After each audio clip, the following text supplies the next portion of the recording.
সামনের ফার্মেসির কাছে গিয়ে গাড়িটা দাঁড় করা, আর এই নে কিছু টাকা। এই টাকা দিয়ে ওই দোকান থেকে এক প্যাকেট কন্ডোম নিয়ে আয়। নেহা ম্যাডামের এরকম কথা শুনে অবাক হয়ে যায়, পিছনের দিকে তাকিয়ে থাকি ড্যাব ড্যাব করে। তখনই নেহা ম্যাডাম আমাকে ধমকের সুরে বলে, কিরে, কি বলছি তোর কানে যাচ্ছে না? বললাম যে দোকানের সামনে গাড়িটা দাঁড় করা, আর টাকা নিয়ে গিয়ে ওই প্যাকেট কিনে নিয়ে আয়। নেহাকে আর কোনো প্রশ্ন না করে ফার্মেসির কাছে গাড়ি দাঁড় করাতে নেহার কাছ থেকে টাকা নিয়ে ফার্মেসি থেকে প্যাকেট কিনে নিয়ে নেহার হাতে গুজে দিয়ে গাড়ি স্টার্ট দিয়ে পুনরায় যেতে লাগে। ঠিক তখনই সামনে থাকা গ্লাসের দিকে তাকিয়ে নেহা ম্যাডামকে দেখে স্বাধীন অবাক হয়ে যায়। বুঝলাম না এনার আবার কি হলো। আমার দিকে তাকিয়ে বাঁকা হাসি দিচ্ছে, আবার ঠোঁট কামড়াচ্ছে।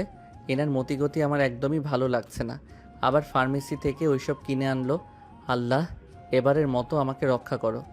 তারপর গাড়ি এসে ব্রেক করে নেহার বাড়ির সামনে।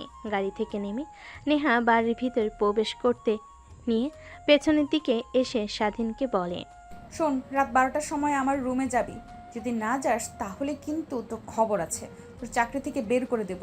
আর আমি এটা ভালো করেই জানি যে তোদের সংসার চলে তোর এই চাকরি দিয়ে। যদি তোর চাকরি চলে যায় তাহলে তোর পরিবারকে নিয়ে তোকে পথে নামতে হবে। আচ্ছা ম্যাম, যাব। বাট আপনি এত রাতে আপনার রুমে ডাকছেন কেন? সেটা না হয় তুই রাতেই আমার রুমে আসলে জানতে পারবি। কথাটা বলে নেহা চলে যায় তার রুমে। কেন জানি স্বাধীনের তার বাবা মাকে দেখতে অনেক ইচ্ছে করে, তাই গাড়ি স্টার্ট দিয়ে পুনরায় তার বাসায় চলে যায়। বাসার সামনে গাড়ি রেখে ভেতরে প্রবেশ করতে দেখে তার মা রান্না করছে, পাশে তার ছোট বোন পড়ছে। মা দেখো, ভাইয়া এসেছে। ভাইয়া, তুমি আমার জন্য কি নিয়ে এসেছো? চকলেট নিয়ে আসো নাই? আমি আমার ছোট্ট পরিটার জন্য কখনো চকলেট আনতে ভুলে যাই নাকি? এই নাও চকলেট। আর হ্যাঁ, একদমই বেশি খাবে না। আজকে একটা খাবে, কালকে একটা, না হলে দাঁতে কিন্তু পোকা লাগবে। বাবা রে, এই অল্প বয়সে তুই সংসারের হাল ধরেছিস। তোর বাবার অবস্থা দিন দিন অবনতি হচ্ছে। আজকে হসপিটালে নিয়ে গিয়েছিলাম। ওনারা বলেছে যদি 1 মাসের মধ্যে হার্ট অপারেশন না করি তাহলে তোর বাবাকে আর বাঁচানো যাবে না। তোকে কথাটা বলতে চাই না, তারপরও বললাম। তুই যেন কোনো চিন্তা করিস না, আল্লাহ একটা না একটা কিছু করবেই। কি বলছো তুমি? আগে বলবে না? আমাকে অপারেশন করতে কত টাকা লাগবে? আর ডাক্তার তো বলল অনেক টাকা লাগবে, প্রায় 20 লক্ষ টাকার মতো। আমরা কিভাবে এত টাকা জোগাড় করব? এই সামান্য বাড়িটুকু আছে, এটা বিক্রি করে দিলে তাও 10 লক্ষ টাকার মতো হবে। বাকি টাকা কিভাবে জোগাড় করব রে বাবা? মা, আমি যে বাসাতে কাজ করি ওই স্যারটা অনেক ভালো, গরিবদের অনেক সাহায্য করে। ওনারা তো বাসায় নেই, কালকে আসবে। কালকে আসলে বলি আমাকে দেখি টাকা দেয় নাকি।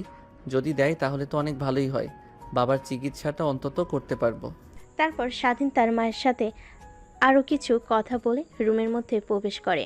দেখে তার বাবা শুয়ে আছে। স্বাধীন তার বাবার পাশে গিয়ে বসে মাথায় হাত বুলিয়ে দিতে লাগে। ঠিক তখনই মিটমিট করে তাকায় স্বাধীনের বাবা। স্বাধীন মুচকি একটা হাসি দিতেই স্বাধীনের বাবা কান্না করে স্বাধীনের দুহাত জড়িয়ে ধরে বলে, বাবা, তুই প্লিজ আমাকে ক্ষমা করে দে। এই বয়সে তোর যেখানে লেখাপড়া করার কথা আর তুই করছিস চাকরি, আমাকে বাঁচানোর জন্য সংগ্রাম করছিস। প্লিজ আমাকে ক্ষমা করে দিস তুই। কি বলছো তুমি? আমার কাছ থেকে ক্ষমা চাইছো কেন? তুমি আমার বাবা, তোমাকে চিকিৎসা করার জন্য সংগ্রাম করব না তো অন্য কারোর জন্য?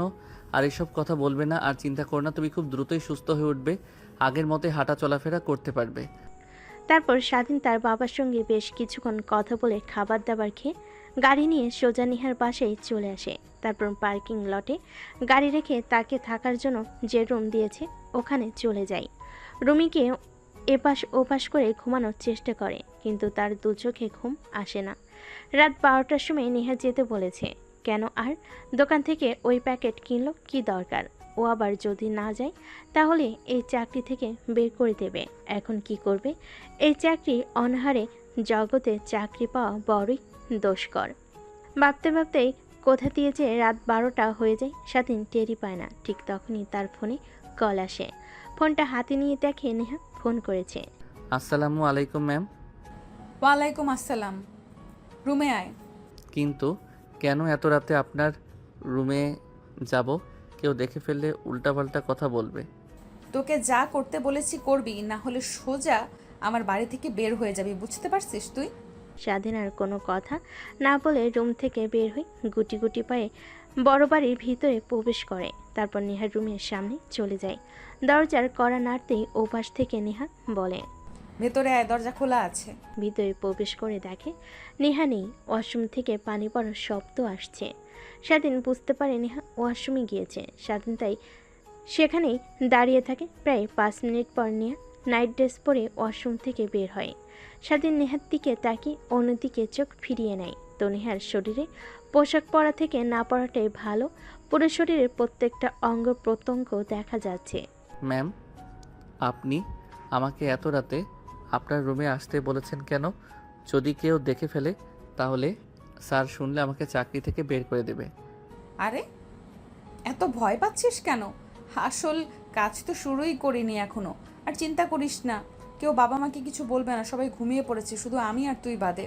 কথাটা বলেই নেহা স্বাধীনের কাছে চলে আসে। তারপর স্বাধীনের ঠোঁটে নেহা তার আঙ্গুল স্পর্শ করতে লাগে। স্বাধীন রীতিমতো ঘেমে একাকার হয়ে যায়। ম্যাম, এসব কি করছেন? প্লিজ আমাকে ছেড়ে দেন। আপনার মতলব আমার একদমই ভালো লাগছে না। তোকে কি ছেড়ে দেওয়ার জন্য ধরেছি আমি? যা করছি তুই দেখে যা আর রেসপন্স কর, না হলে তোর কিন্তু খবর আছে, এই বলে দিলাম।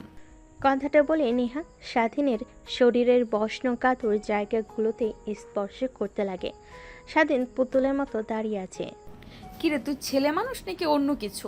আমি এত কিছু করছি তারপরও তোর কোনো রেসপন্সই দেখছি না। আচ্ছা ওয়েট, দরজা লাগিয়ে দিয়ে আসি, না হলে কেউ আবার দেখে ফেলতে পারে। তারপর নেহা কি দরজা লাগিয়ে দিয়ে আসে। স্বাধীন তখনও পুতুলের মতো সেখানে দাঁড়িয়ে থাকে। নেহা এসে স্বাধীনকে পিছন থেকে শক্ত করে জড়িয়ে ধরে ঘাড়ে অনবরত কিস করতে লাগে। ধ্যাৎ, আমি একটা মেয়ে, তোর এত কাছে আসছি আর তোর কোনো রেসপন্স নেই। দেখুন ম্যাম, আমি গরিব ঘরের ছেলে। আপনাদের অনেক টাকা পয়সা আছে, কিন্তু আমাদের টানে সামান্য কিছু টাকার জন্য আপনার বাসায় এসে কাজ করি। আর আপনি আমার সঙ্গে এই কাজ করতে পারেন না। স্যার ম্যাডাম আমাকে অনেক বিশ্বাস করে, আমি তাদের বিশ্বাসের বড় ক্লাবে করতে চাই না। প্লিজ আমাকে ছেড়ে দেন, আমি আমার রুমে যাব। দেখ, একদম না বোঝার মতো কথা বলবি না। মজা তুইও নিলে আমিও নিলাম, বিনিময়ে তোকে কিছু টাকাও দিলাম, সমস্যা নেই। নেহা টাকার কথা বলতে স্বাধীনে মনে পড়ে যায় তার বাবাকে চিকিৎসা করানোর জন্য অনেক টাকার প্রয়োজন। নেহাকে বলবে নাকি চিন্তা করতে থাকে। এটা দেখে নেহা বলে, কি ভাবছিস? দেখ, কেউ জানতে পারবে না, আমি আর তোর মধ্যে সীমাবদ্ধ হয়ে থাকবে, আর দুইজন অনেক এনজয় করতে পারবো। তোকে বিনিময়ে কিছু টাকাও দেব, তুই টেনশন নিস না, বাবা মা কেউ জানতে পারবে না। প্লিজ ম্যাম, আমাকে যেতে দিন। আমার বাবার চিকিৎসা করানোর জন্য অনেক অনেক টাকা দরকার, তাও আবার 1 মাসের মধ্যে। আমি যেভাবেই পারি টাকা জোগাড় করে আমার বাবার চিকিৎসা করাবই। প্লিজ আমাকে যেতে দেন। কথাটা বলে নেহার কাছ থেকে নিজেকে ছাড়িয়ে নেয় স্বাধীন। তারপর দরজা খুলে বাইরে বের হতে যাবে। ঠিক তখনই পেছন থেকে নেহা শার্টের কলার চেপে ধরে ঝাটকা টান দিতে স্বাধীন তাল সামলাতে না পেরে খাটের উপর গিয়ে পড়ে যায়। নেহা গিয়ে স্বাধীনের উপর বসে পড়ে। 2 হাত দিয়ে স্বাধীনের 2 হাত শক্ত করে ধরে ফেলে। আমার মনে আর দেহে আগুন লাগিয়ে দিয়ে তুই বাহিরে যাবি, তা তো আর হতে দেব না।